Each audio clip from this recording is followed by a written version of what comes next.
Hello and welcome to Give Me Liberty. I'm your host, Nick Adolfo, and today my guest is Herb Peters, who is the congressional candidate for the 36th District, California.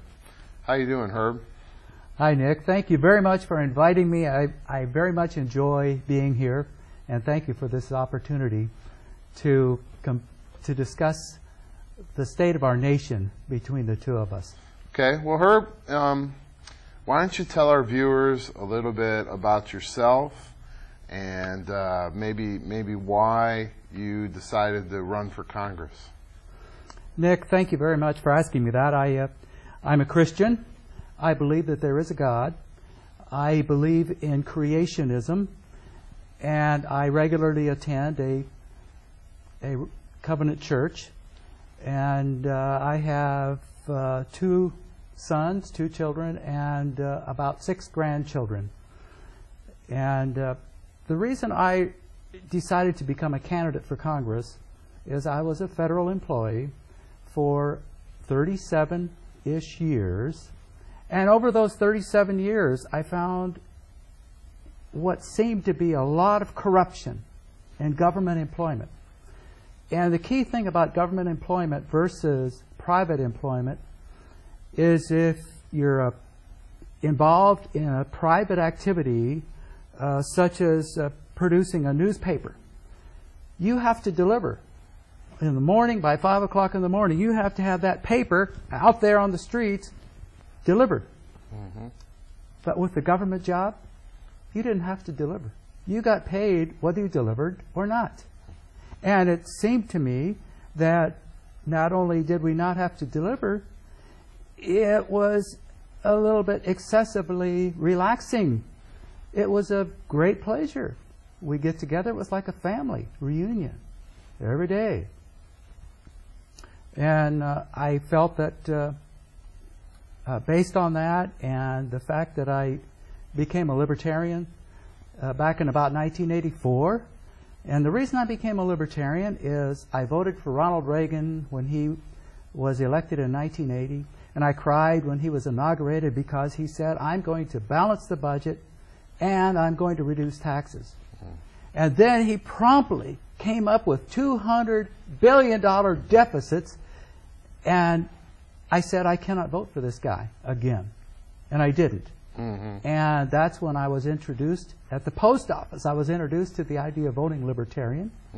Started attending meetings, and I found out that there were better ways of doing things, and when we do things without government involvement, they depend on your initiative, and they cost a lot less. Okay, well, what's an example of how you would be able to balance the budget? What would you do? Balancing the budget. That means that our income should equal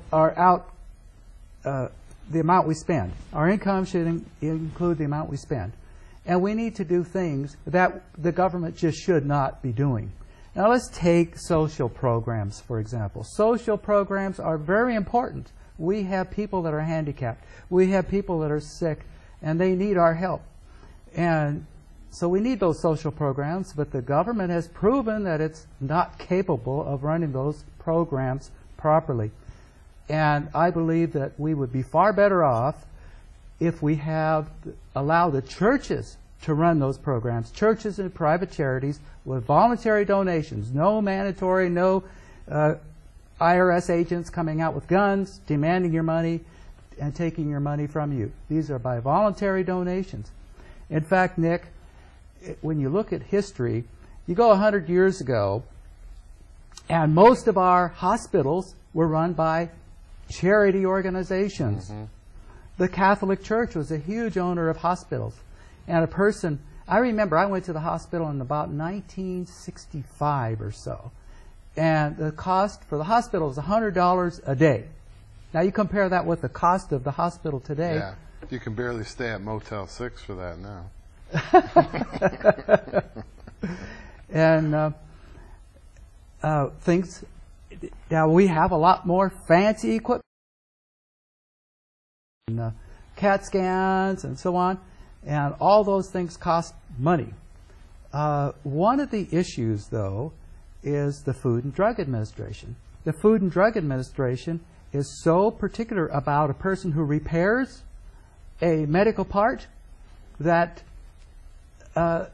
it costs extra heavily because the person is so closely regulated on how they fix something.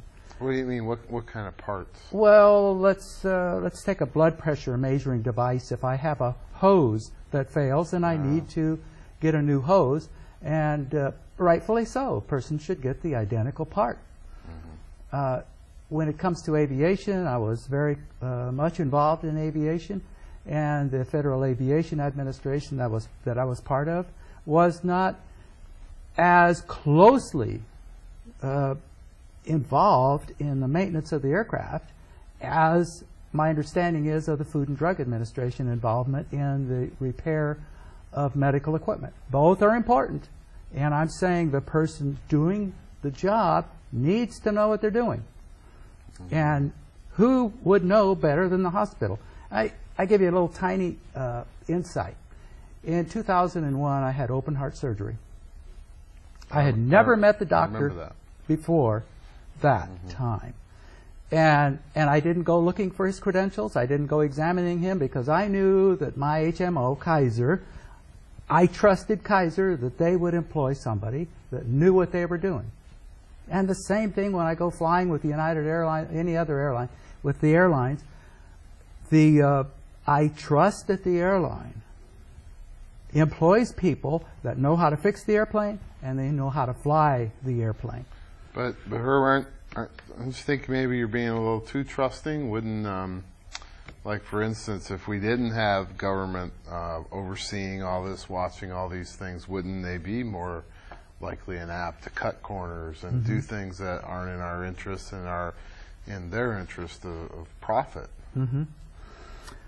It's a good item to discuss, and I found that in the world we have something called Underwriters Laboratories. And Underwriters Laboratories, they are a voluntary organization, and you'll find that almost all of your electrical equipment complies with Underwriters Laboratories requirements.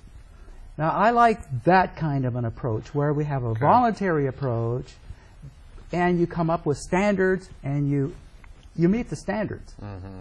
We don't need somebody in there enforcing those standards with the force of government. And we can't afford it. Our debt is so huge that we need to do something differently. Well, you know, I think it's myself, I think it's a problem that we expect that the government is going to protect us from everything, you know, and we kind of remove our own responsibility to check out things that we think, you know, that life is supposed to be without risks. Amen. And somehow the government's going to ensure that we never have any risks in our life. But the fact is that no one can guarantee our safety 24 hours a day. So I think I hear what you're saying, that that we can't make it incumbent on the government to protect us from any and all evil. Sometimes we have to take responsibility for being our own watchdogs. We like to call that personal responsibility.